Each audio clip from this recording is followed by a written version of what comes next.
Welcome to my channel Juragan Science. Kali ini kita akan mempelajari IPA kelas 8, yaitu latihan soal bab 3, usaha, energi, dan pesawat sederhana. Lebih tepatnya, part 3 tentang bidang miring dan pengungkit. Sebelum kita mulai, silakan sobat-sobat bisa like, komen, dan subscribe di channel Juragan Science.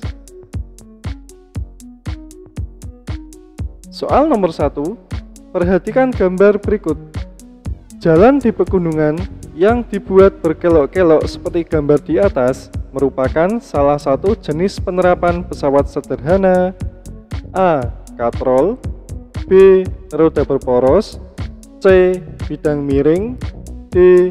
Pengungkit. Jawabannya C. Bidang miring. Jalan di daerah pegunungan dibuat berkelok-kelok dari bawah sampai atas merupakan penerapan bidang miring dalam kehidupan sehari-hari. Tujuannya agar gaya yang kita keluarkan lebih kecil dibandingkan jalannya lurus ke atas. Jawaban A, B, dan D salah. Soal nomor 2, salah satu cara untuk meningkatkan keuntungan mekanis bidang miring adalah A. Memperpendek panjang bidang miring, B. Memperpanjang panjang bidang miring, C. Memperbanyak belokan pada bidang miring, D. Memperkecil belokan pada bidang miring. Jawabannya yang paling tepat adalah B. Memperpanjang panjang bidang miring. Hal ini sesuai dengan rumus bidang miring bahwa semakin panjang bidang miring, maka keuntungan mekanisnya semakin tinggi. Seperti rumus Km sama dengan S per H, di mana S itu panjang bidang miring, H itu tinggi bidang miring, dan Km adalah keuntungan mekanis. Jawaban A, C, dan D salah. Soal nomor 3, bidang miring sepanjang 2 meter digunakan untuk menaikkan box yang beratnya 5000 Newton ke atas truk dengan gaya 2500 Newton. Berapakah tinggi bak truk tersebut? A. 1 meter, B. 2 meter, C. 3 meter, D. 4 meter.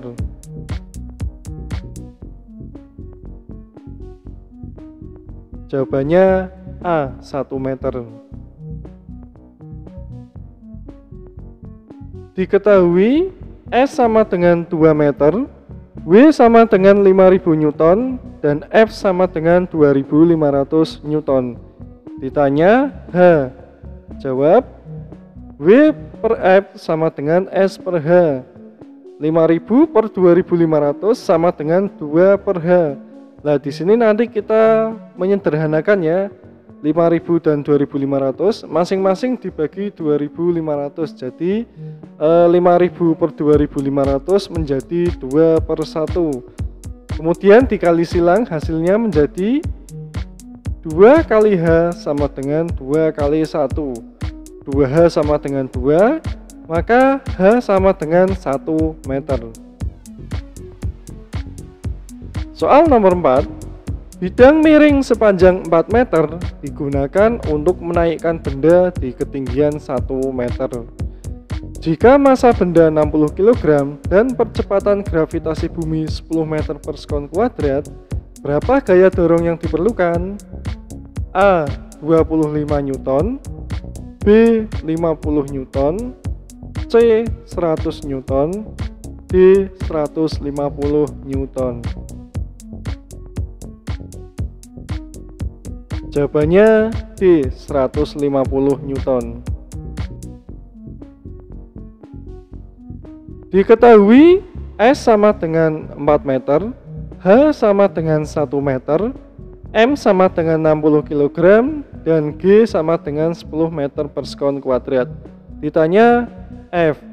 Jawab, karena di sini belum ada beratnya, maka kita menghitung beratnya terlebih dahulu, yaitu dengan rumus W sama dengan M kali G. kemudian W sama dengan 60 kali 10, maka diperoleh W atau berat sebesar 600 Newton. W per F sama dengan S per H. 600 per F sama dengan 4/1. Kemudian dikali silang menjadi 4 kali F sama dengan 600 kali 1. 4F sama dengan 600, F diperoleh 150 Newton. Soal nomor 5. Perhatikan gambar berikut. Berapa gaya yang diperlukan untuk memindahkan beban tersebut dan berapa keuntungan mekanisnya? A. F sama dengan 100 Newton dan Km sama dengan 5. B. F sama dengan 150 Newton dan Km sama dengan 5. C. F sama dengan 200 Newton dan Km sama dengan 10. D. F sama dengan 250 Newton dan Km sama dengan 10. Jawabannya A. F sama dengan 100 Newton dan Km sama dengan 5. Diketahui W sama dengan 500 Newton, H sama dengan 2 meter, dan S sama dengan 10 meter. Ditanya F dan Km. Jawab, W per F sama dengan S per H. 500 per F sama dengan 10 per 2. Nah, kita melakukan perkalian silang menjadi 10 kali F sama dengan 500 kali 2. F sama dengan 1000 per 10. Maka diperoleh F sama dengan 100 Newton. Km sama dengan W per F. Km sama dengan 500 per 100, maka diperoleh Km sama dengan 5. Soal nomor 6. Berikut adalah contoh benda yang menggunakan pengungkit jenis 3, kecuali A. Pinset, B. Alat pemecah kemiri, C. Sekop, D. Stapler. Jawabannya B. Alat pemecah kemiri. Pengungkit jenis 3 merupakan pengungkit yang titik kuasanya terletak di tengah di antara titik tumpu dan titik beban.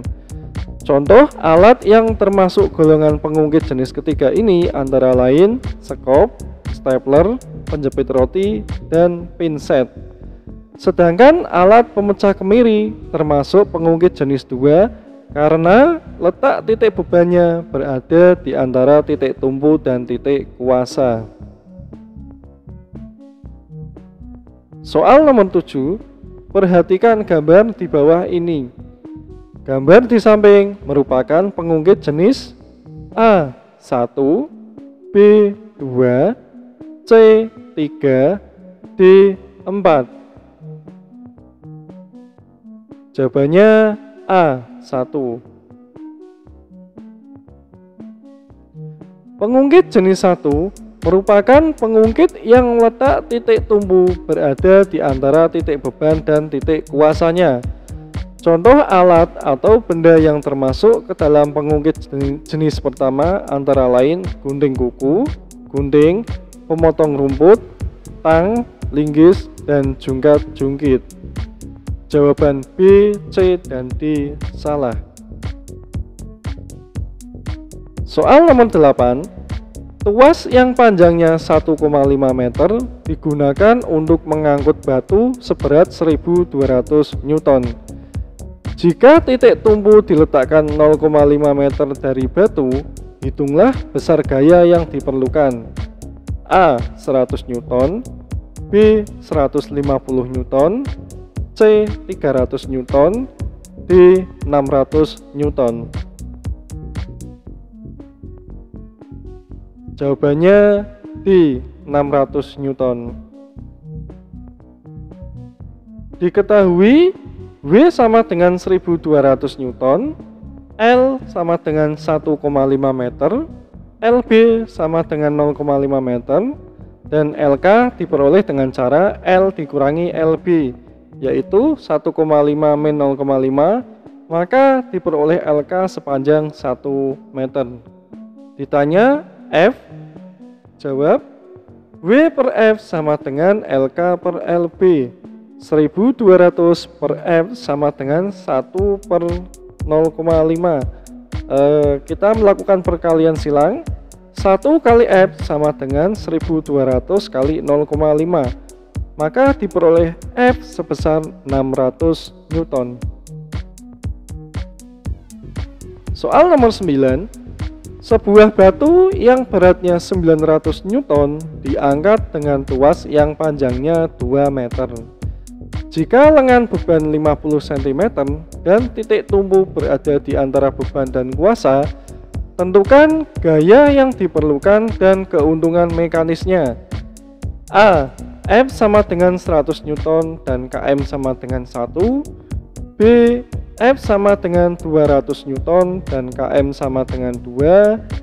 C. F sama dengan 300 Newton dan Km sama dengan 3. D. F sama dengan 400 Newton dan Km sama dengan 4. Jawabannya C. F sama dengan 300 Newton dan Km sama dengan 3.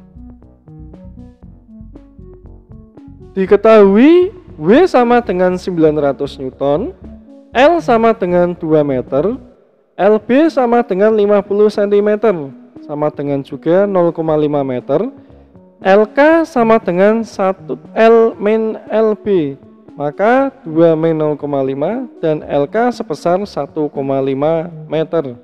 Ditanya F, jawab W per F sama dengan LK per LB.